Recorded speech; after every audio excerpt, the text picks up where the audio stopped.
Alive on the moon, Mounjaro, it's on the pen alive, with your host David Knapp.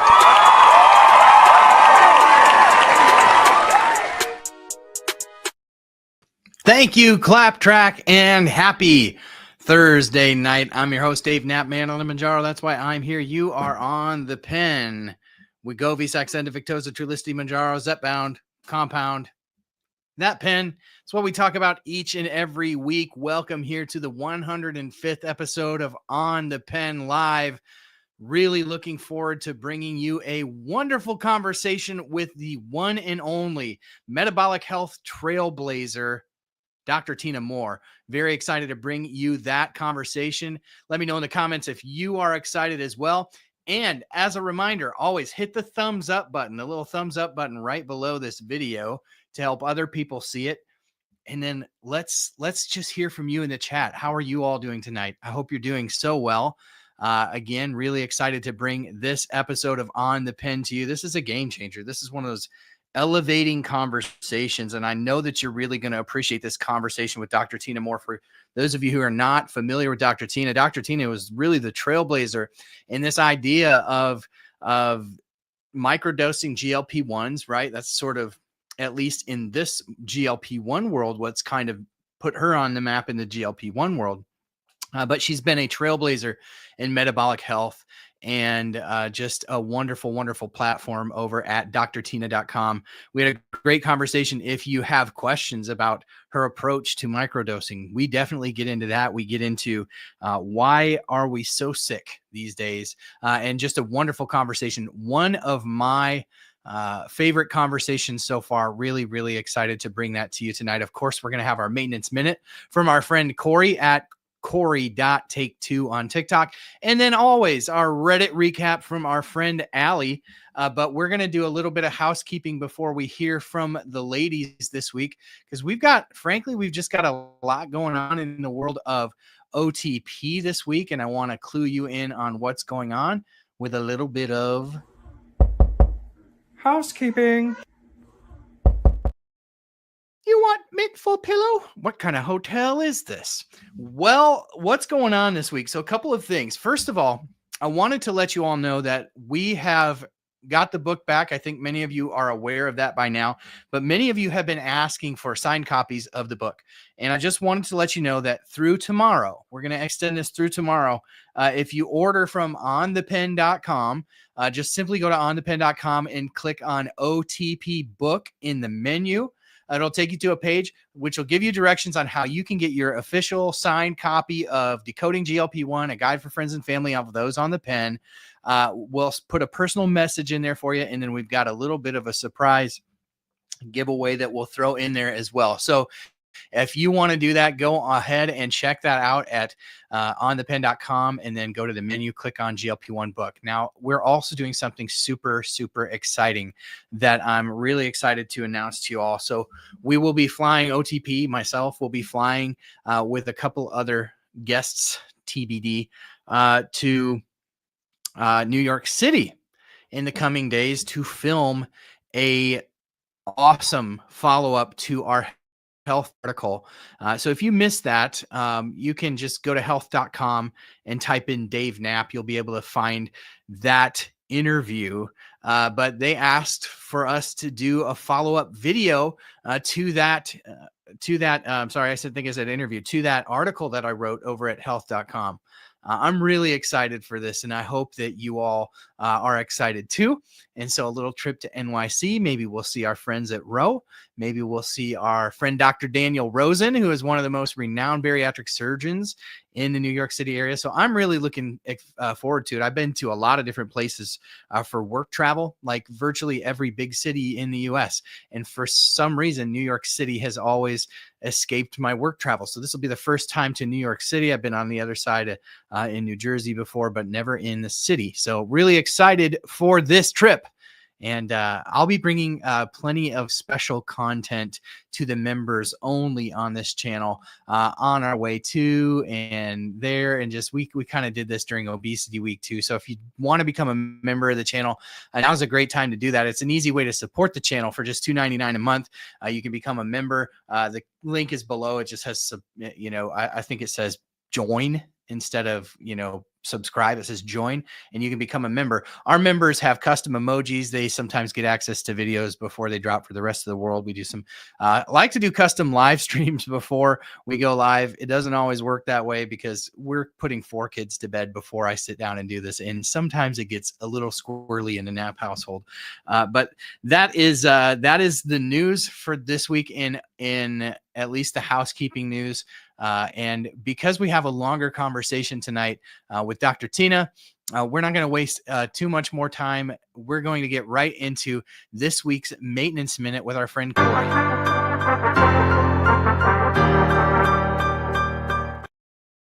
Hi, I'm Corey. Shopping after weight loss can feel like stepping into a whole new world. Exciting, but also a little overwhelming. For a long time, clothing choices may have been limited. You remember the options: dark colors, oversized cuts, and floral prints big enough to double as upholstery. It's as if designers had a meeting and decided, let's give them 2 choices, black or grandma's couch. But now there's freedom. Shopping is no longer about hiding. It's about choosing clothes that reflect confidence, personality, and lifestyle.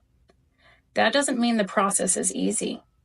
Walking into a store and figuring out what fits, what looks good, and what actually feels like you can be daunting.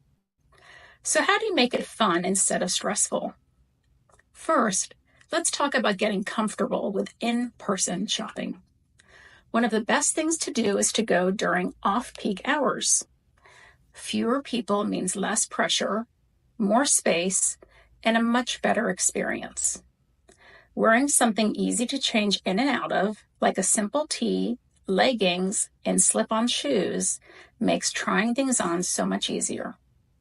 And when heading into the fitting room, it helps to start small. No need to replace an entire wardrobe in one trip.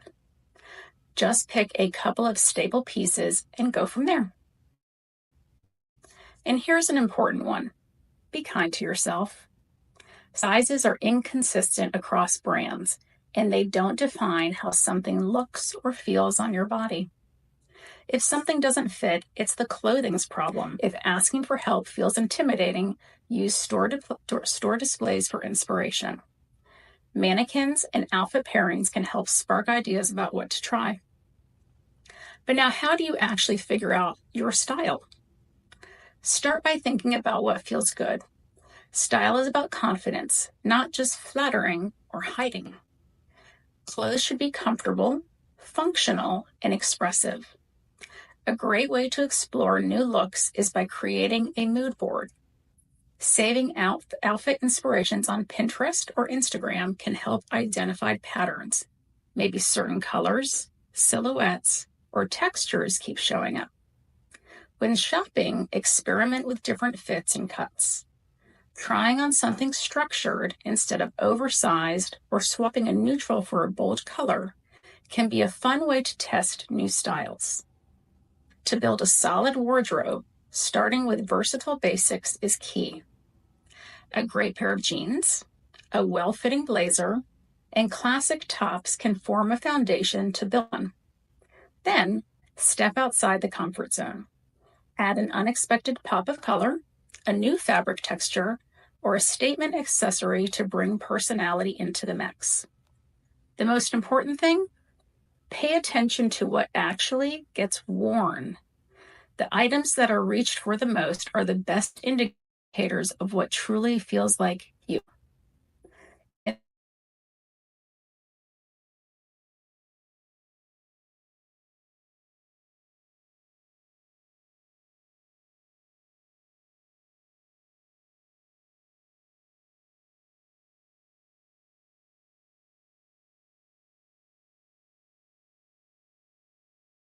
not your body. And when in doubt, buy the shoes. Shoes always fit. And that is your maintenance minute. Thank you, Corey, for that word. Always appreciate your maintenance minute. That's Corey Take Two on TikTok. I hope that you all enjoyed that word from Corey. Sorry, we've got just kind of some ongoing issues around here with the connectivity. Just kind of perpetual bang your head into the wall stuff. So sorry if we're lagging a bit tonight. Hopefully that resolves itself. I just kind of switched networks here. If you notice this drop out for a second there. So thank you to Corey. And thank you each and every week for bringing that word for our friends in maintenance. I know there are so many people in this community who have reached that point in their journey, and there's so much to consider. Things you never think about, right? When you're not in maintenance, what's my style? Like we're forced into certain clothes because of our size. And then it's like when you get the chance to determine what you want to wear because you can actually choose, that's got to be a whole different ballgame. So thank you, Corey, for bringing that word tonight. And thank you also to our partners at Row who bring us this show each and every week. Row is our partner here at On the Pen, and they sponsor the podcast and the Thursday night show. Row offers the Row Body Program, which helps connect patients to these medications that we talk about here at On the Pen, to anti-obesity medication through their Row Body Program, where patients are shown to lose 15 to 20% of their body weight in a year when coupling that with lifestyle modifications and the medicine when prescribed when medically necessary. Row is an amazing company. They have kept the lights on here at OTP. I am an advisor to Row, so I get to speak to Row on behalf of the community, and it's such an honor to be able to do that. Of course, if you're ever going to try a new medication, you always want to be on the up and up of the potential safety, concerns with any medication, side effects, etc. All that's available. Row.co/OTP for On the Pen will take you to the Row Body Program. And within a couple clicks, you'll learn all about their Row Body Program and all about the potential side effects associated with GLP medications if you are to get one prescribed. Check them out. And thank you, Row, for sponsoring what we do here at OTP. We literally could not do it without Row. Thank you for believing in us, and we believe in you too. So Row, many people in the OTP community are getting finally their prior authorizations approved. They're getting on the branded versions of these medications because Row is very adept at figuring that out for patients. So check out row.co/OTP. Now, we've got one of our favorite times of the week here with another contributor on the channel. Our friend Allie from Fit Flavor Fun is kind enough to bring us every week a recap of what's going on in the world of Reddit. Wild stuff goes on over there. So let's get our weekly Reddit recap from our friend Allie at Fit Flavor Fun.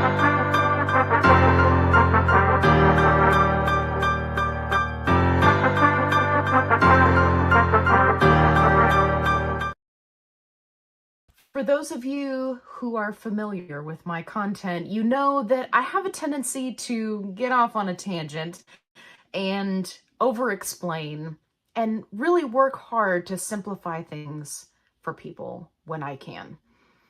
And the shortest short-form content that I make is right here on the Reddit recap.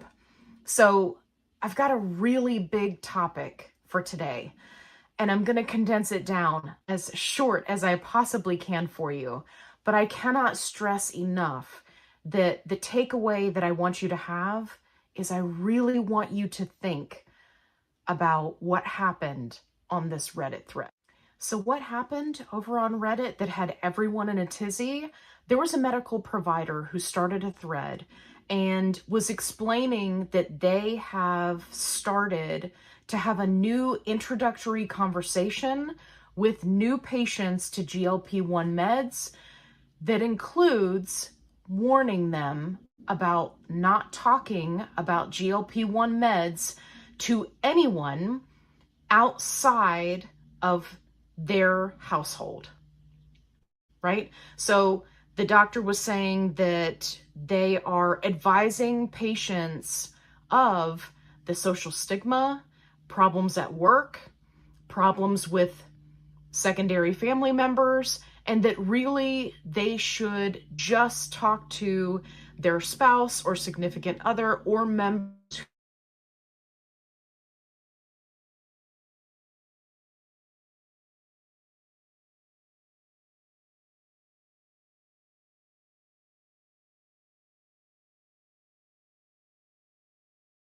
explain ourselves to anyone, not even our spouses. Other people were saying, we cannot afford to be silent.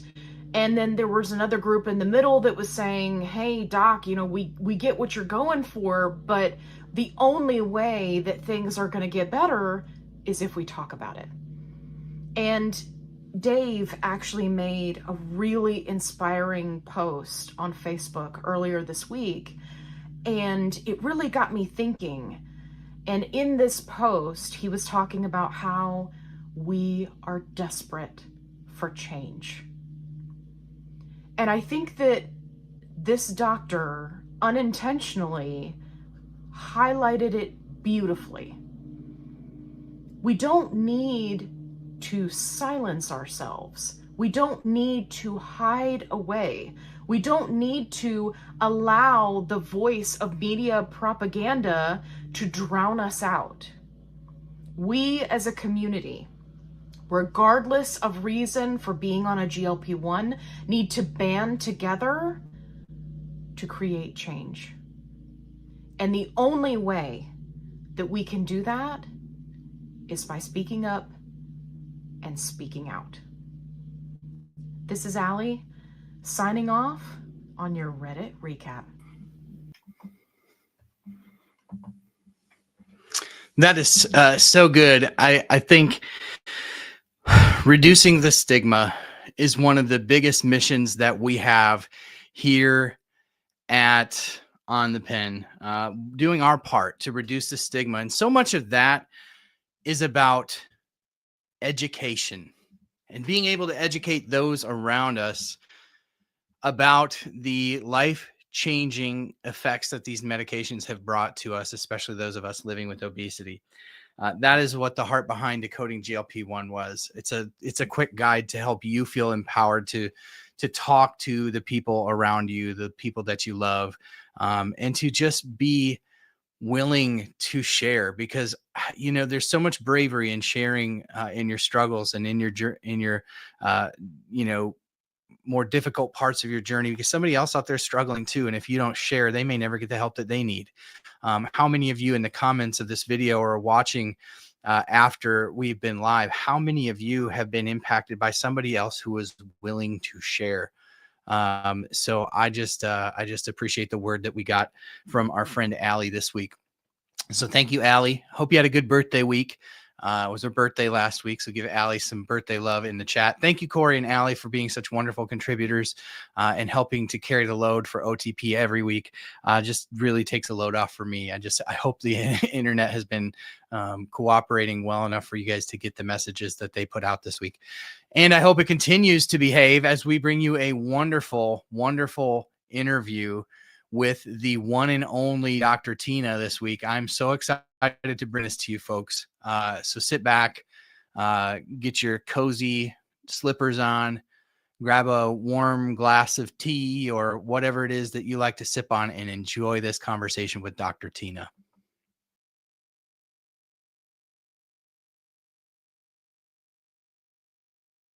Friends of OTP, I am super excited to bring you this interview. This interview has been in the works for a couple of months now, and I'm just super honored that tonight's guest would grace us with her presence tonight. So I'm super excited to bring you an interview with the pioneer of this whole concept of microdosing GLP-1s. What even is that? What does it mean? And why are people so much sicker metabolically today than we were 50, 60, 70 years ago? We're going to dive into that with the metabolic health warrior, Dr. Tyna. Let's welcome Dr. Tyna in the chat into On the Pen. Hot channel.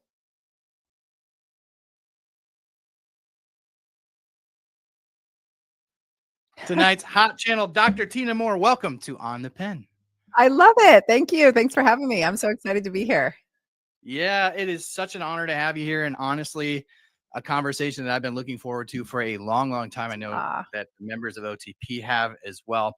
So just honored that you're being willing to give us some of your time today. And there's a ton to jump into. So welcome. Thank you. Thanks for having me. I'm excited.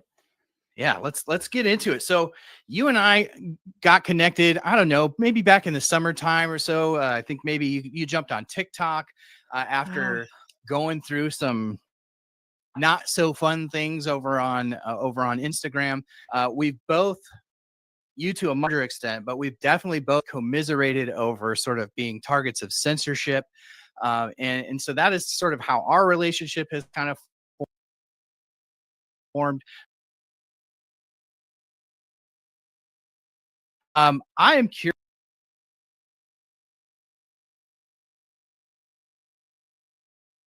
curious, just like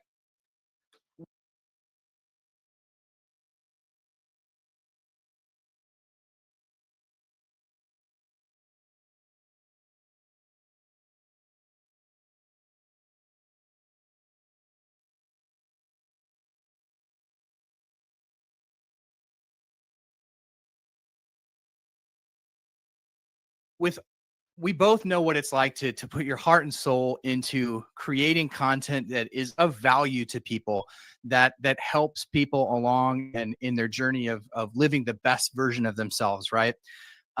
What has it been like for you just personally to go through what you've gone through with that censorship? Because sometimes I feel like I'm gonna go crazy, and then you tell me stories, and I'm like, how are you upright? yeah.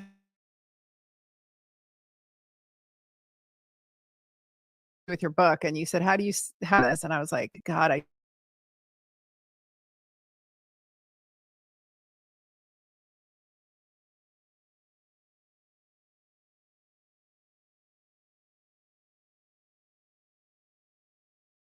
their metabolic health, and that would help them be more resilient to anything that came their way." So I was telling people to eat more meat, go outside, lift weights, get some sunlight. And while we were all being locked down, and I'm in Oregon, which was really a thing here. So that just escalated. And I was on the full throttle receiving end of the censorship industrial complex throughout that few year period. And if people don't believe that really happened, it really happened. Um, I could tell you stories if I could ever get over the PTSD of it. And then I thought I was laying low, and then it cropped back up again around this conversation around microdosing GLP-1s. And I think I got in the crosshairs. It was actually September when I jumped over onto TikTok for a hot minute. That was when the Zepbound vials came out, and there was kind of a purge happening and letters of Mhm. cease and desist. And I think I got caught up somehow in that. So Yeah. I have not been egregiously telling anybody. I've been very careful just because I'm a licensed physician. So I don't discuss specific dosages. I don't tell people how to do medicine online. I'm very, very careful about all that. I had treaded very carefully through that whole process. And yet I still had my Instagram taken down at 232,000 followers, just like that. No Mhm. appeal, no conversation. And then 2 weeks later, it was back on. So I don't know, but it is crazy making. And I think I've just sadly accepted this is the world we live in, and this is how it's going to go. Even with a new administration who claims that we're not going to have censorship, I still feel it daily, and I'm still really careful about what I say. And it's kind of like being a dog that's been beaten a lot. You just Yeah. learn when not to bark, and I'm an insubordinate girl, and I do not tolerate injustice well. And I really take full advantage of our First Amendment rights. And so Mhm. that's been a lesson for me, for sure. Yeah, We the don't live in, First we don't Amendment. live in the world we think we do. We don't, especially when you're on a big tech platform. Like Yeah. your message is going to go as far as they want your message to go, right? Yes. And definitely, I've felt that on a micro level with the book, and even at the same time, you lost your Instagram account. I lost a Facebook group of 20,000 people. Yeah. Thankfully, we were both restored and like we move on. But yeah, I've used the same analogy. Like I feel like an abused puppy. Like you come back to the platform when it's given back to you, and you're like, I'm not going to bark. I'm not gonna, it's very difficult. And it does weigh on you. And so I just say kudos to you for getting back on the horse and being willing to put yourself, your thoughts, your ideas out there, because I know that you and your platform are helping millions of people at this point. And so kudos to you, and I appreciate the support that you gave me, just helping me to get through that. That was a rough week when I lost the book, because it was like had felt so strongly that the book was honestly like the culmination, at least for right now, of everything I've done prior to this. It was like the community out there was saying, these medicines are changing my life, and I don't feel comfortable telling my mom. I don't feel comfortable telling my spouse. And I just like, we have got to give somebody a easily digestible guide that can just like help open the door to that conversation. Like, let's empower people with some really easy to regurgitate talking points about these medications. Let's combat the narrative in the media about them, and then let's just give people some practical ideas about how to just have better relationships. Honestly, it's like, I think what got caught in the crosshairs with Amazon is that they thought it was a medicine guidebook, and there's definitely some about the medications in there, but it's more about empowering people to have their conversations. And I know for you, it's the same thing. It's about empowering people just with information so that they can live better versions of themselves, whether that's relationally, with food, relationally with their own bodies and being in touch with their bodies. So I appreciate what you've done, because it helped to I just kind of borrowed from the courage that you've had to continue doing what you do and get your message out there. So Thank you. I want to talk a little bit about what sort of got you in the crosshairs. Like, let's just go and try to stay out of our abused puppy mode, because this the microdosing. You were really the pioneer in this. Like, you were the one that was out there very early on talking about the potential benefits, not just for people who are living with obesity or diabetes, but just for people who are living under the system of the standard American diet, who can probably benefit from things like reduction in inflammation, or things like that. I want you to talk about when you sort of brought this concept out, which is sort of blown up and become its own thing. What do you mean when you talk about microdosing GLPs, and what does that sort of mean to you and the people that you talk to about these medications? Yeah. Well, I'm going to back up a minute because I want to share how I sort of came about on this. Like, how did I even stumble into this? It was May of 2023, I believe, or was it 22? I think it was 23.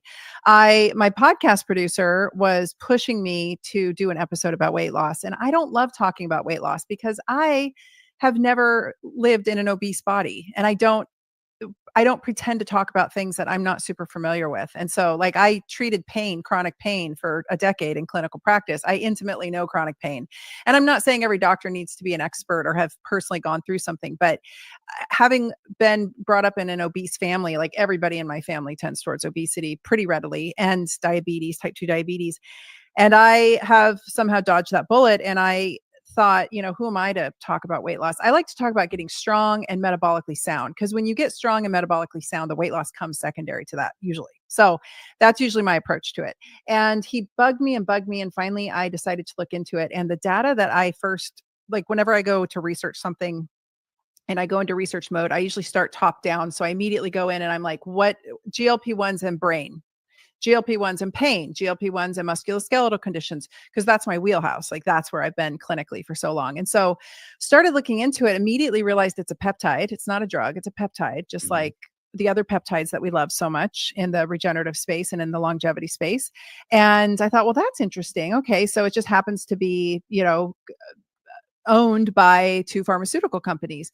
And then I got deeper and deeper, and I'm pretty well familiar with leptin and ghrelin, and those are newer signaling peptide hormones as well. This is a signaling peptide hormone. Insulin is a signaling peptide hormone. And so I thought, damn, this is not what we're being told. What we were being told on the mainstream media that summer was really clickbaity. I mean, it was really propagandized. It smelled propagandized. And it was reminiscent of 2020, to be honest with you. And I was like, something's off. And then what really got me was my entire functional medicine community and the wellness community turned on these peptides too. And everybody was singing the same song. So the mainstream media and the alternative functional medicine community were both saying the same thing. And I was like, that does not align. That never happens. Something is wrong. And so I started researching them and realizing we had data showing, like, piles of data in animals and humans showing neuroregenerative benefits, neuroinflammation benefits. So decreasing neuroinflammation, decreasing microglial cell activity, impacts on Alzheimer's and Parkinson's potentially at the time.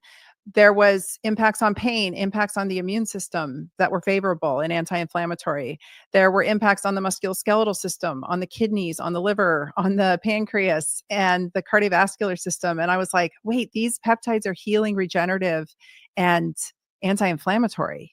So yes, we're having this we're seeing these incredible benefits in the obese and type 2 diabetic population on metabolic health, but we're also seeing this variety of other benefits on other organ systems in the body. And so then I started thinking, what about all of the women like myself? At the time I was walking into 50 years old. I had always been really lean. I strength train 3 times a week. I eat really, really well. I'd always had that part dialed in. I had my hormones dialed in. I had everything supposedly dialed in, and my labs started shifting, and I started gaining weight in my midsection. And I can't tell you how many women have come into my office that were so well dialed in, and all of a sudden menopause hits and they're like, what the heck is happening? Like, where did this 15, 20 pounds on my midsection come from? I haven't changed a thing.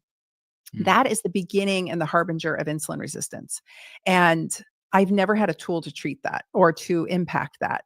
And so I got to thinking, I wonder if we are seeing declines in GLP-1s in certain populations. So that's where my research went next. And it turns out, yes. Declines in like endogenous GLP-1, you mean?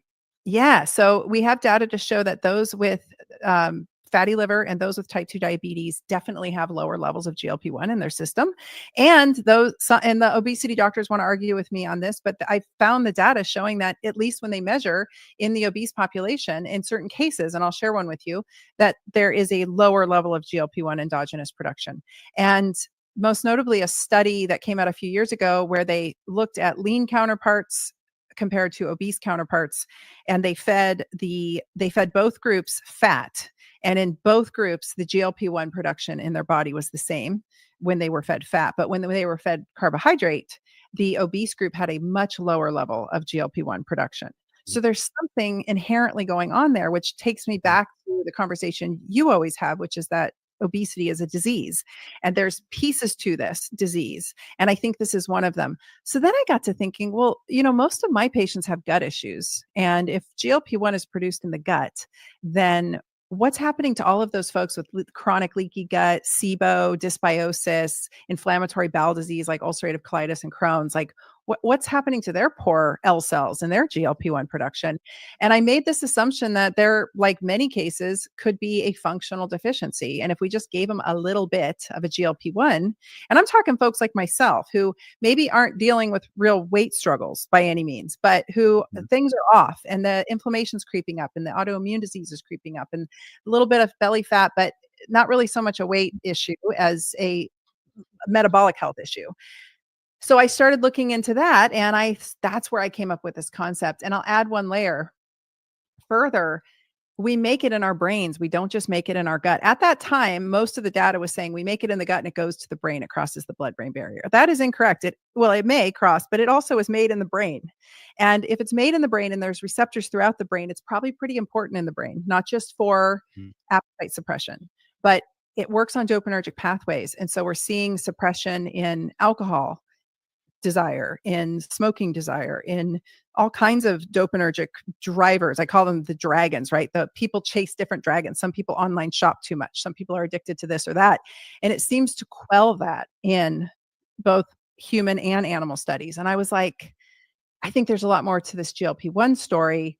What if I started using it clinically in my patients who needed some cardiovascular support, or who needed some neurocognitive support, or who were needing some PCOS support? We see fertility improvements in men and women. And I have all the studies for this. And so I started talking about it. And at that time, I took a lot of pushback. And it was very reminiscent of 2020, like literally bots, Dave, like the bots that came after me in 2020 and 2021, the same type of bots were coming to my account to try to, and they all say the same thing. They all parrot each other. Just eat less, move more, just eat less and move more. And I'm like, why is there propaganda? Why is there there's somebody paying somebody to silence me right now? What is going on? And then I started thinking, what are all the industries that have something potentially to lose here? If people actually have the onus of control back, whether they're an obese person living with obesity, a person living with type 2 diabetes, or they're not, and they're just utilizing GLP-1s for a myriad of other things. Like, What is the potential of them maybe not needing all of their other pharmaceuticals if we start to heal up some of these organ systems? What is the potential of maybe the snack food industry not having so many snacks sold? What about the dialysis industry, who is profiting off of the fact that most Americans are walking headlong into type 2 diabetes? The diabetes industrial complex is extremely profitable. There are many medications that people are put on for life, and it all starts with metabolic dysfunction leading into type 2 diabetes eventually down the line. And that is a industry-wide profit center for a lot of people. And then I started finding really interesting data that I don't know if we can talk about on here, but there were some good studies in 2021 showing some incredibly protective mechanisms of semaglutide with the two C's. Well, the one C that we were plagued with during 2020 and 2021, that was the big deal. But also the big C, there was some studies that came out in 2024 showing potentially some protective, and this was correlative, it wasn't causative, but some protective mechanisms potentially with semaglutide and the real big C. So when I started talking about that, suddenly my account was gone. Wild. Yeah. Yeah. So wild. To answer your question, I never proposed that microdosing was a weight loss strategy. And I really don't. I'll tell you why, and we could talk about it more later if you want. I really don't think it's a weight loss strategy. I don't think it's a good long-term weight loss strategy. I think the industry has grabbed the term and said, oh, microdosing for weight loss, and they're applying it to medi spas where thin women like myself are using it for vanity purposes. Or they're telling folks who really are living with obesity that they can break up their dose, or that they can potentially use smaller doses and still get the same impact. I don't think that's true. I think the more metabolically compromised someone is, the more they're going to have to rely on more standardized dosing. However, I do see it as an onboarding mechanism. I think that to be inclusive, that these companies that produce these need to get serious about the fact that not everybody can start on the standard starting dose without having some horrific side effects, and that it would be prudent of them to figure out a way to make doses that were more tolerable. So an onboarding dose, or what, some would call a microdose. But a lot of doctors out there are saying that they're microdosing, and all they're doing is standard low dosing, and they're just keeping folks, because most folks honestly can stay, if they're doing all the things, as I call it, the strength training, the hitting their protein macros. Most folks, not all, and I don't want to imply anything with your audience, but a lot of folks really can handle the lower doses and stay at the lower doses as long as a more comprehensive treatment plan is being applied, sort of to round it out. And a lot of doctors are calling that microdosing. That's not microdosing. What I was proposing was like a fifth to a tenth of the starting dose in folks who are not metabolically compromised, folks who are have most things relatively dialed in, and maybe they're dealing with some kind of functional GLP-1 deficiency because their guts are a mess, or chronic stress, or what have you. Very different conversation, and yet the media has run away with this. And TikTok has gone crazy. It's like, you can split your dose up, or all kinds of different variations of this, and whatever works is cool, but that's not microdosing. That's just standard dosing, just lower. Right. So I was trying to have a very different conversation. And unfortunately, I went on the podcast tour. I was on many podcasts all over the world. And most notably, the host would always come back to the argument about obesity and weight loss. And a lot of people just can't look past that. There's a lot of obesity bias in the world, which I'm sure you well know. And it has been really bizarre. Like, people really just wanting to argue this point over here. And I'm trying to have this other conversation. Like, maybe we could help a lot of folks with cardiovascular disease and neurodegenerative disorders. Yeah. I think there's probably, so let's back up, because you touched on a couple things. And I think your point is actually being backed up by studies even being done by big pharma. So if you look at the select trials for Wegovy that we're looking at cardiovascular events, very interesting thing about that trial. Actually, a couple points to your points that are very interesting about the design of that trial. The cardiovascular trials for Wegovy, the select trials, patients did not have to force dose escalate. So doctors put these people with heart failure on whatever dose they could tolerate. There was not only a reduction in COVID-19 deaths for patients taking semaglutide, there was a reduction in all-cause mortality. So that's sort of interesting. And to your point about people not maybe starting on the high, the starter dose, right, and even lower, clinical trials haven't quite gotten there yet, right? Because Wall Street would not like the results of those trials necessarily. They wouldn't be as grabby, but Novo Nordisk has designed their current trials for CagriSema, which is the next like semaglutide 2.0 with an amylin agonist kicker. They've designed those trials very similarly, where patients do not have to force, even in the obesity trials, do not have to force dose escalate. In other words, they get to the highest dose they're tolerating and losing weight on, and they don't force them beyond that, which is a departure from the previous trials in obesity medicine, where they sort of wanted to get you up to the highest dose possible so that they could show Wall Street X amount of percentage over X amount of weeks, because investors like that. Yeah. And so I would say kudos to Novo Nordisk in the sense that they're actually just starting to design these trials a little bit more to reflect the real world. But I think what you're saying is you're just taking it a level deeper, right?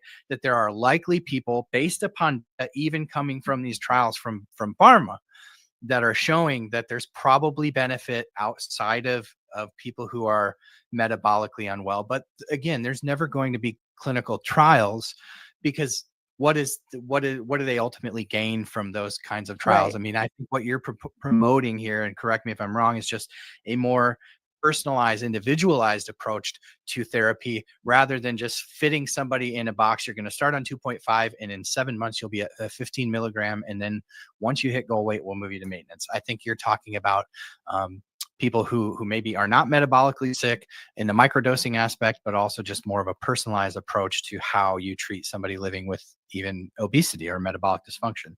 I think it's great. 1,000%.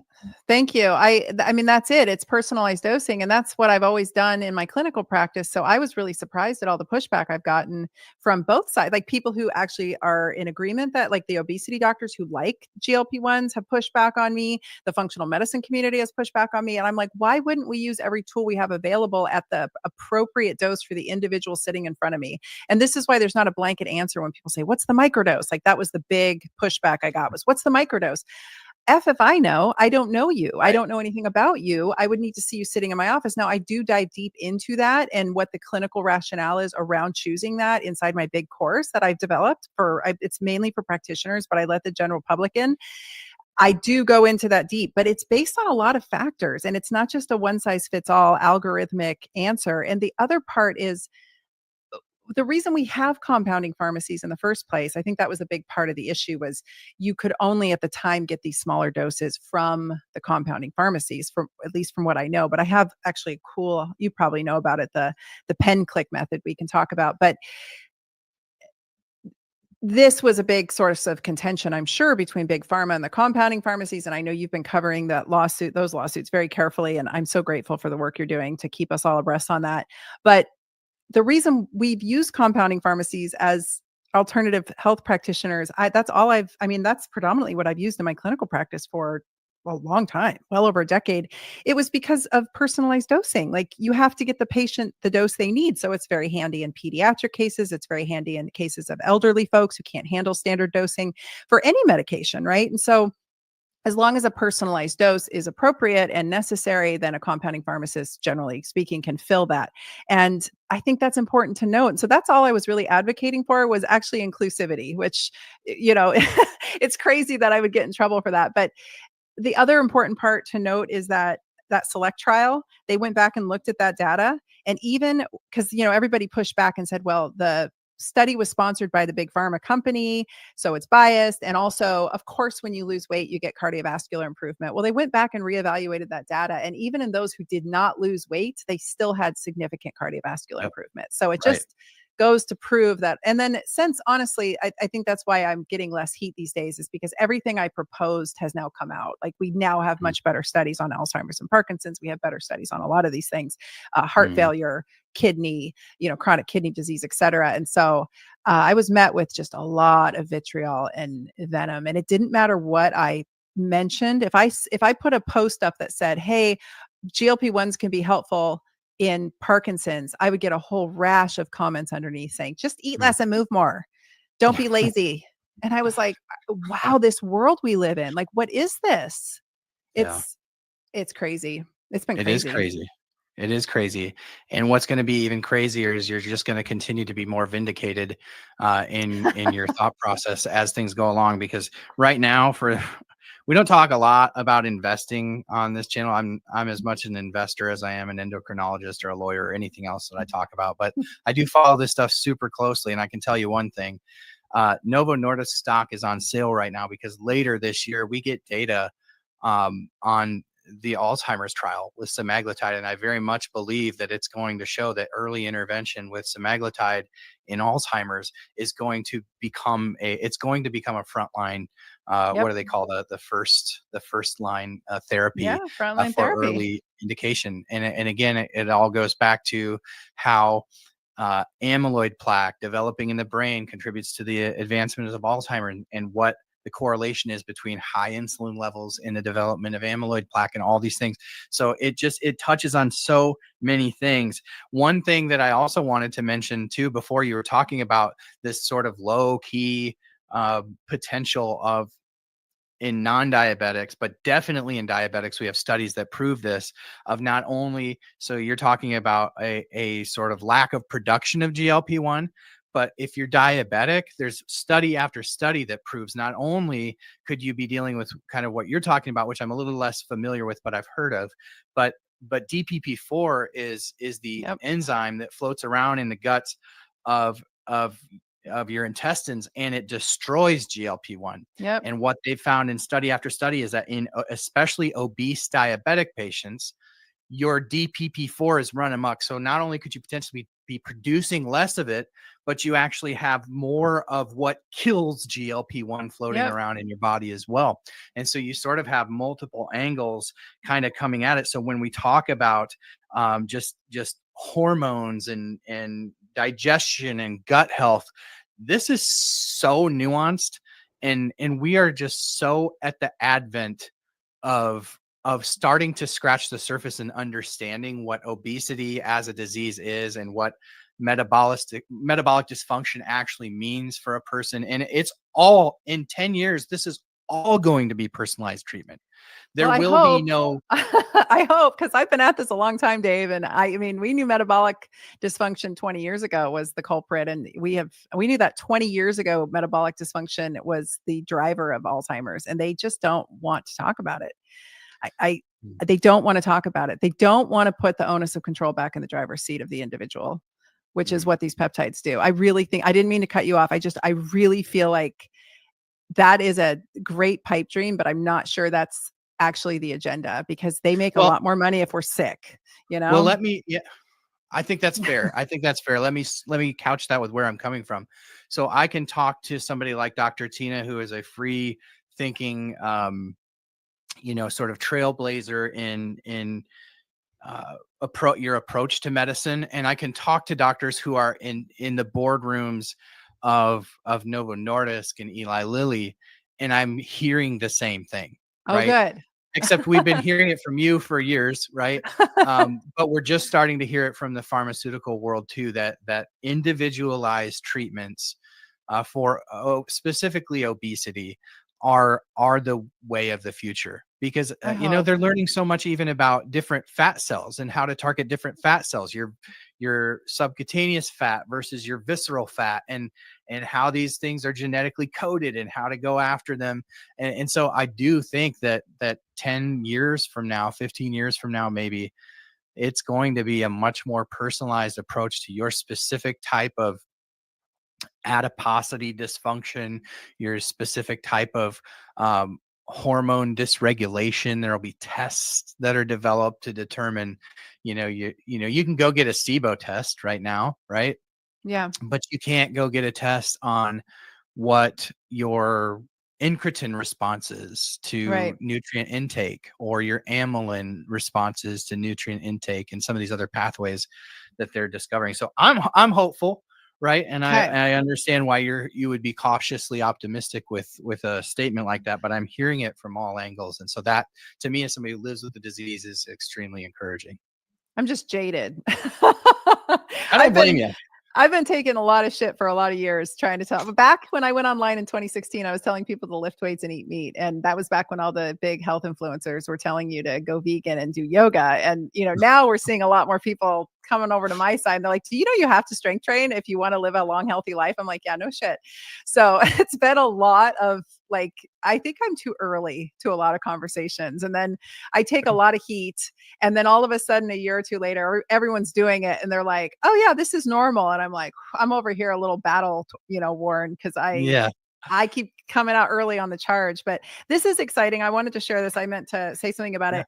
This is the, I'm about to do a podcast on my show about this. This is called One Size Does Not Fit All, Understanding Microdosing Semaglutide for Diabetes in Multi-Dose Pens. This was out of the Journal of Diabetes Care. This is an opinion article. It's not an actual study, but it's a well-respected endocrinologist who wrote this piece. And the part I'm most excited about was on page 2.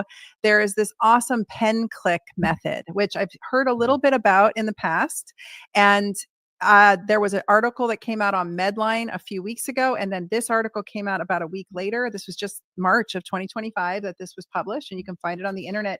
But it gives you this awesome chart of how to actually. Now, this is a strategy, I believe, after reading it, he's arguing for an onboarding method. So personalized onboarding method, probably going to be escalating the dose to a more standard. But this is a way to get some of these tiny microdoses out of your pens. And so this makes the whole compounding pharmacy versus brand name argument a moot point, unless you're considering cost. Obviously, cost is an issue. Sure. But this is really exciting because now it's somewhere in print in a medical journal, and I don't have to be the weird quack over here saying, hey guys, we might want to try this. And whether it's for weight loss, type 2 diabetes, low grade metabolic dysfunction, because something I want the audience to know is you don't just stumble into type 2, you spend a good 15 to at least 10 to 15 years, if not more, on the metabolic dysfunction spectrum before you land at type 2. And that's just a magical number where suddenly you're like, oh, your blood glucose is at 120. And now welcome to the club.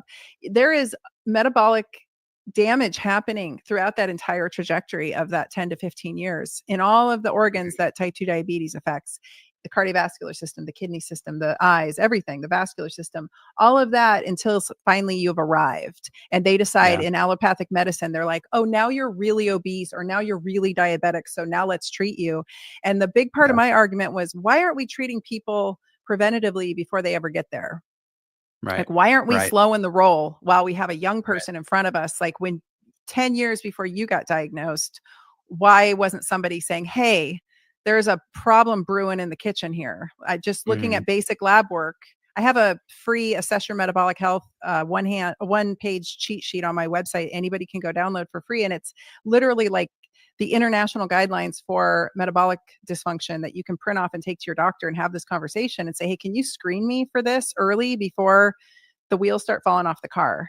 So this is where my world of medicine lives, is like early, preventative, before someone doesn't need to wait until they're losing 5-10 pounds is a whole lot easier if the metabolic markers are changing, if lipid markers are changing, if cardiovascular markers are changing, it's much easier to fix it in that first 5 to 10 pounds than waiting for somebody to hit 40-50 pounds overweight, severe metabolic dysfunction. Like that's a much harder thing to pull someone back from.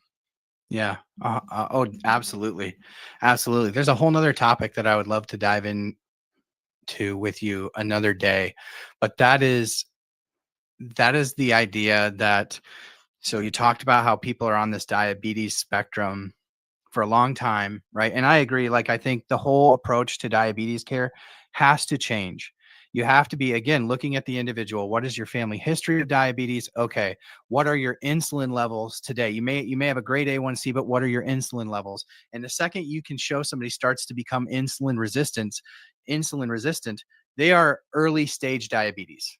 Yep. That's like stage 1 diabetes. Yep. You get to the A1C above 120 fasting glucose. That's type 1 diabetes. And then you just get, they need to classify this thing differently instead of just waiting until somebody's A1C is off the rails. Because again, as you put out there, once you're there, you can't really bring somebody back. At least if you can, it's extremely difficult without. It's a lot of work. Intense interventions. Well, and it's a lot of work for the individual, and it's hard. I think what I have seen with my patients, I've helped a lot of people with this. I know I did a lot of regenerative medicine, but a huge part of that was getting people's joint pain is very intimately related to their metabolic health. So a lot of it was getting people's hormones and metabolic health in order. And you can't have good hormonal status unless you have good metabolic health. If you have poor metabolic health, it will drive your testosterone into the toilet, for instance. Even just a glimmer of metabolic dysfunction, and you could be making plenty of good, healthy testosterone, but your free version that's available for your cells to use will be minuscule or non-existent because of that metabolic dysfunction. So this is what we're seeing plague young men in our country today. And then young women have a much more complicated version. Anyway, all that to say is joint pain is very intimate. Joint pain, osteoarthritis, osteoporosis are basically diabetes of the joints and bones, in my opinion, just like Alzheimer's is diabetes of the brain to a large degree. So when you have somebody working so hard doing everything right and the scale isn't budging, the weight's not coming off, their gains in the gym really aren't showing up. They're doing everything. I have patients who are way more disciplined than I am and nothing is budging and they're so defeated and it's so frustrating. And I can't imagine, at least for me, I go to the gym for a few months, I start to see some shifts in my body composition and I'm like, oh, vanity kicks in and I'm like, oh, I'm winning. It's working.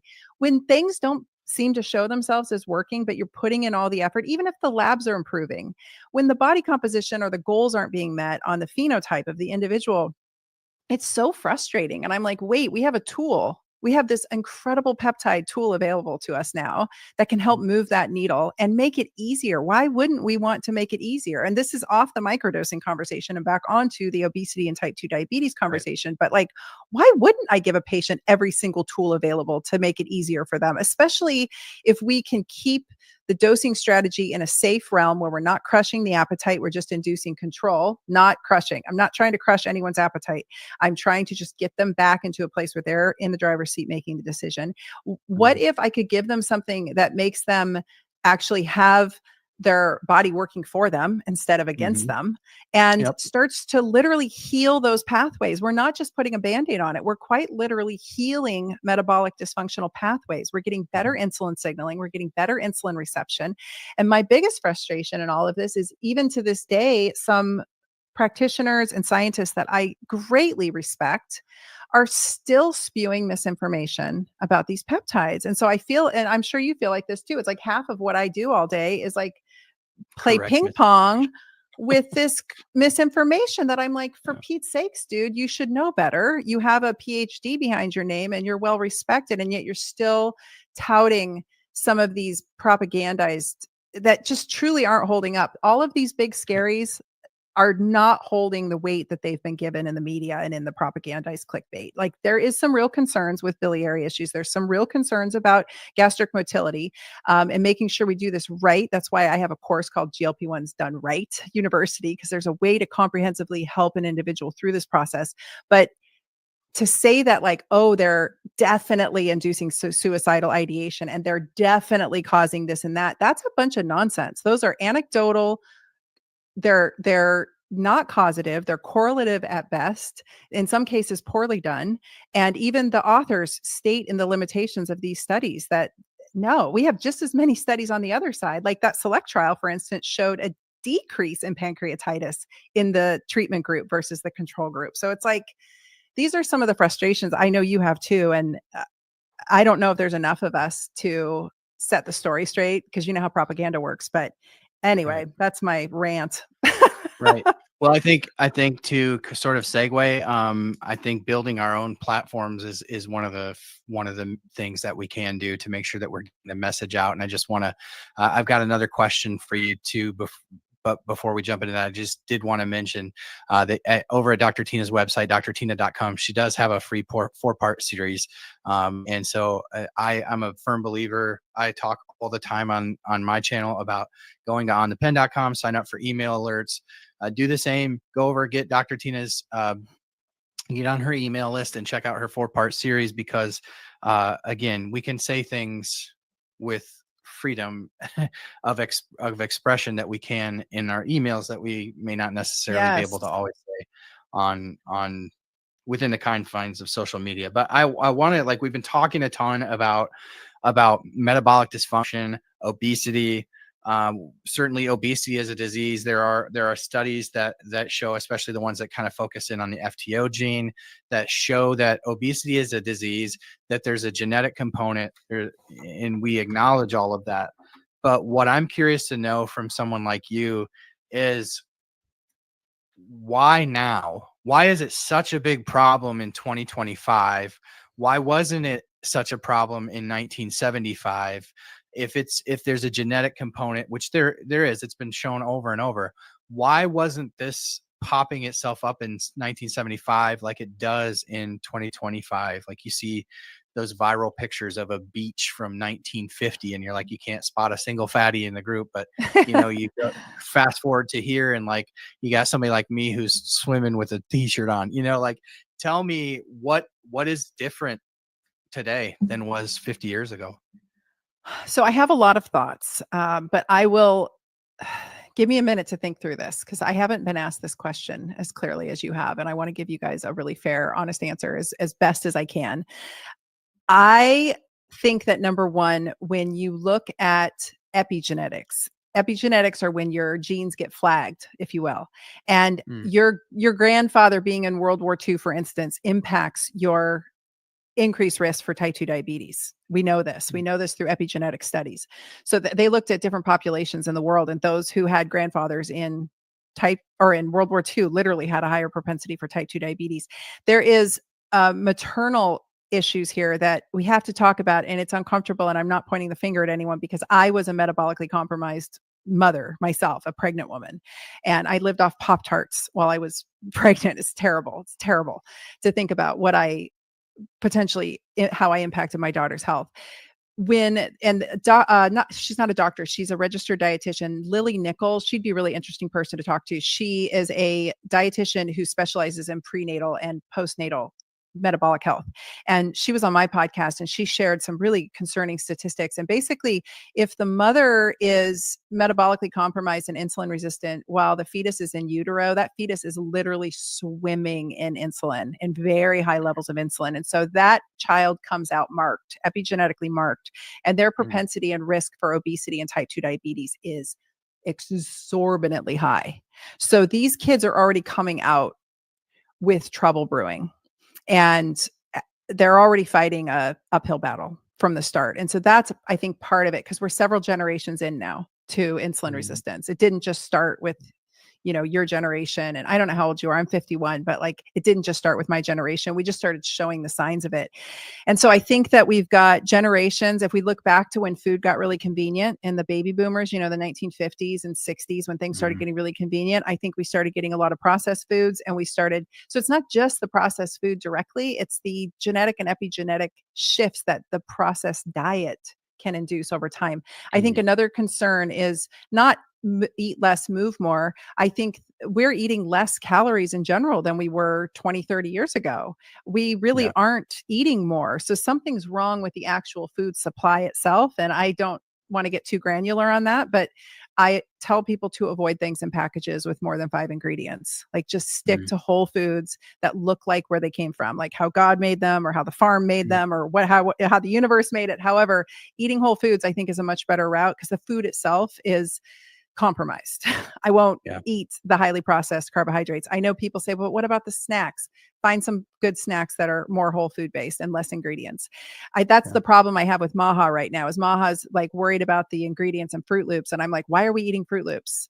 Like, we shouldn't be eating Fruit Loops. I'm not judging anyone, but that's filler. It's not food. And then I think the third thing is a lack of muscle mass. And we've got a whole generation of kids. My daughter was born in 2000, whole generation of kids after that. So I guess a couple, like 1.5 generations of young people who were raised on phones and video games and inside. And so they didn't even get to activate their muscle stem cells actually have memory. So when they say muscle memory, that's a real thing. And I think that these kids never even got to activate those stem cells in the first place. So they're walking into young adulthood and adulthood with absolutely no adequate muscle mass or muscular activity. And we know that our muscle mass is really our glucose sink. And so that is a hard lesson to be learned, is that we have made the world way too comfortable. So it's not a eat less, move more. It's a make better food choices as we learn more, as we become more educated. When we know better, we do better, right? Like that's my whole mission on this planet, is to help people know better so that hopefully they'll do better. I still make a lot of bad choices, but I know better at least, and I know what to do to right the ship if it starts to go awry.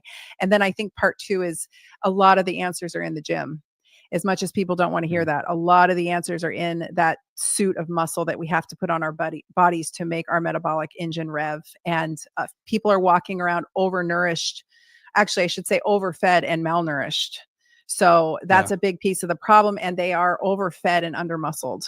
So that's you sort just of in a think about, nutshell. it makes sense. You think about the evolution of society, and we've shifted our daily lives to sitting at a desk, where previously there was a lot more manual labor involved in a day's work. Now it's all mental, right? And not only that, the go has us reaching for the easy thing, and the easy thing is oftentimes the prepackaged things. When you're a pregnant mom and you're hormonal and you're not feeling well, and a Pop-Tart is easy, it's just the natural inclination, I think, of human nature is to move towards the easy and the convenient. And I think that's something that in a lot of areas, not just the area of food intake, but in a lot of areas of our lives, our personal lives, that we have to do intentional work of not gravitating so quickly to what is easy, and rather sometimes gravitating to the things that are hard and take work, and are maybe cause a little bit more resistance in our life. So And I I'll think that's an add, excellent take.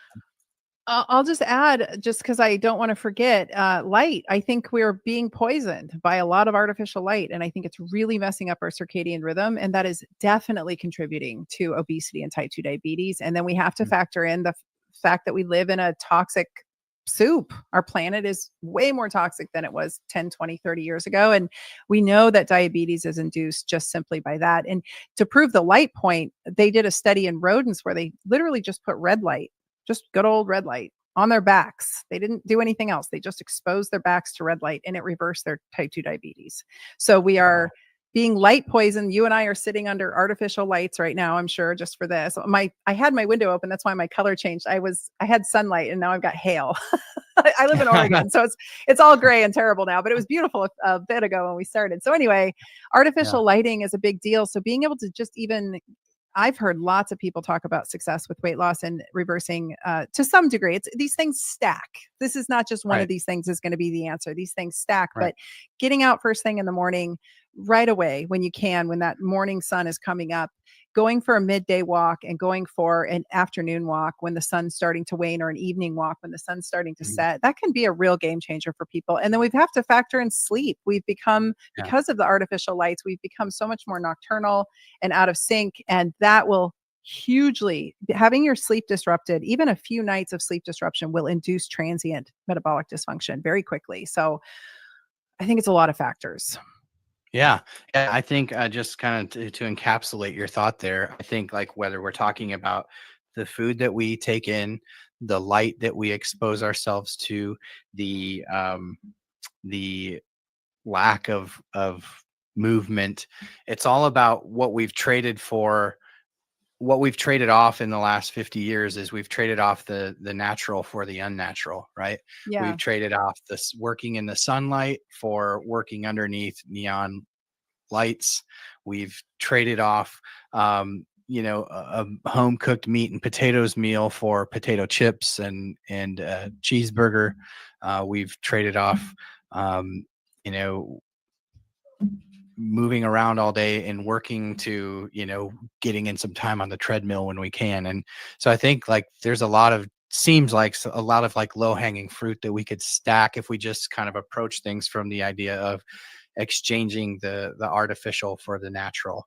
I like that. Yeah. In a lot of areas. So I appreciate your perspective on all that. Dr. Tyna, thank you so much for your time. Let's talk a little bit about your 4-part series over at drtyna.com. What can people expect from that? It's called GLP-1s Uncovered. What kind of stuff do you cover in that? And then there's sort of like a deeper dive that you offer as well, right?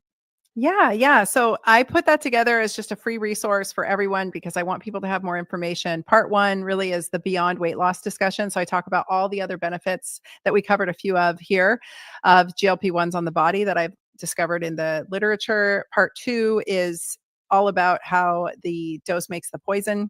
And I think that a lot of folks are actually dealing with some of these higher side effects potentially because the dosages are too high. But your audience knows this well, right? They know when they've had a little too much and they don't feel well. I don't think that people need to suffer with that. I think there's a better way to do it. And then I also talk about the big scaries, and I distill down some of these big concerns like the thyroid cancer and the pancreatitis that we hear so much about.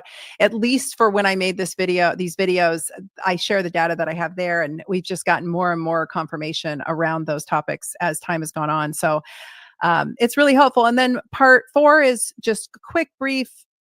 What can we do to optimize our journey while we're on these, and what are some of the mistakes that people are making, and how might that impact them down the road? And then if from there, if they want to dive into my bigger course, it's beefy. It's originally designed for practitioners, but I have, like yourself, I have so many smart followers that really deserve to know better and know better so that they can talk to their doctors about things. And it's beefy. It's 30 some hours. It's a big course, but you have a coupon that we've given your audience that is a much better deal than the coupon that I offer in that funnel. And so I hope people will, at the very least, check out the free information, and hopefully they get something out of it. And then I've got like 12 hours or more of podcast episodes over on the Dr. Tina Show all about this topic as well. And I cover everything from joints to, like the impacts on the musculoskeletal system to some of these big concerns that we're seeing with the blindness, et cetera. So anyway, lots of free information out there if folks are interested. Yeah, great. One of the things that is our rallying cry here at On the Pen, and when we consider what kind of content to bring our audiences, does it help people have more competent and confident conversations with their medical providing team? And so what Dr. Tina is doing over at drtina.com is right in alignment with what we talk about here all the time and On the Pen. Dr. Tina, I'm so honored that you gave us so much of your time today. So gracious of you to give almost an hour here to the stream. Is there anything else you'd like to add before we say goodbye for the day?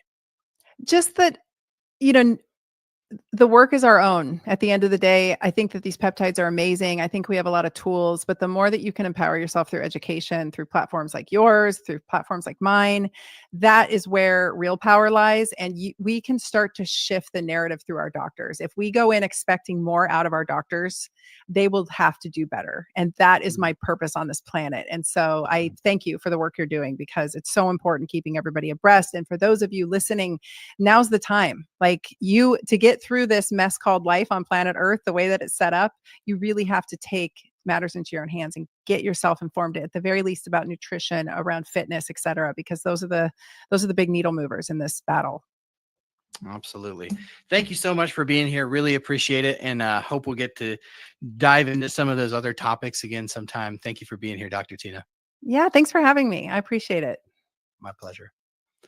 Dr. Tyna Moore. You can check more out from Dr. Tina on all of the socials. Just look for Dr. Tina and check out her website, where I'm sure is sort of a portal to all of the places that you can find Dr. Tina and her community, drtina.com. That's drtyna.com. And we thank Dr. Tina for joining us at OTP today. Amazing conversation with the one and only Dr. Tyna Moore. I hope that you enjoyed that. If you did, we are just 16 thumbs up away from a record on an OTP live. That would take us to 130. So if you're watching and you enjoyed this, simply hit the thumbs up button and let the algorithm know that conversation was worth other people seeing. I really, really enjoyed that conversation, and hopefully it helped to clear some things up, because definitely when I informed the community that Dr. Tina was coming on the program, I got an overwhelmingly great response. People were extremely excited, but there were definitely some comments about, well, I don't really like that she talks about microdosing GLP-1s. I hope that she cleared that up, because like what she says about microdosing GLP-1s, I think actually makes a lot of sense when you look at the data. All the data that continues to come out about GLP-1 medications points to the fact that it seems like most Americans would benefit from the benefit of the reduction of inflammation, the potential prophylaxis of diabetes that these medications offer obviously cognitive health and the development of Alzheimer's. All of these things are coming in a deluge of information from clinical trial data. And so it's not about giving, as she said, metabolically sick people microdoses. They're going to need more of the standard dosing. It's about people who may benefit from the microdosing, who are already metabolically well, but again, may benefit from some of those other things that microdosing GLP-1s can offer. So I hope that cleared things up for you. I had heard her say it 1,000 times. So to hear other people kind of repeat something that wasn't true about kind of what she says, I thought there's a great opportunity to sort of set the record straight on some of that. So thank you all for being here. Thank you for being the best part of what we do at On the Pen. This was a game-changing episode. This was one of those things I've been working on for months and months and months. And I was so honored that Dr. Tyna came over here. Excited to let you know that we also recorded a podcast for her podcast as well. That will be coming out soon as well. We had a great conversation about compounded GLP-1s, where things are going in the future. Just a really great conversation. And I'm super excited for that to air. So make sure you check that out as well. One more reminder to hit that thumbs up button. We're at 120. We just need 10 more before we log off to hit a record. So thank you for everyone who's done that tonight. Thank you so much for being here. We're going to do it again next week. Obviously, you can check out our podcast that drops every Tuesday at noon. We do that live here on YouTube, but you can catch that wherever you get the podcast. The audio portion of this will be uploaded to our podcast as well. So wherever you get podcasts, you can go check that out. Make sure you give it a 5-star rating and review while you're there. That really helps. So the dude was here. Hey, I wondered if you were here tonight, buddy. Good to see you. Glad you were here. Didn't feel right without Sue the Dude here. Never does, right? 123 thumbs up. So thank you. We got so close tonight. So thank you so much for being here. May the Lord bless you and keep you and cause his face to shine upon you and be so gracious to you as you go out this week. Thank you for being here. Thank you for being such a wonderful community. I could not, would not, and should not do it without you. We will catch you all on the next one.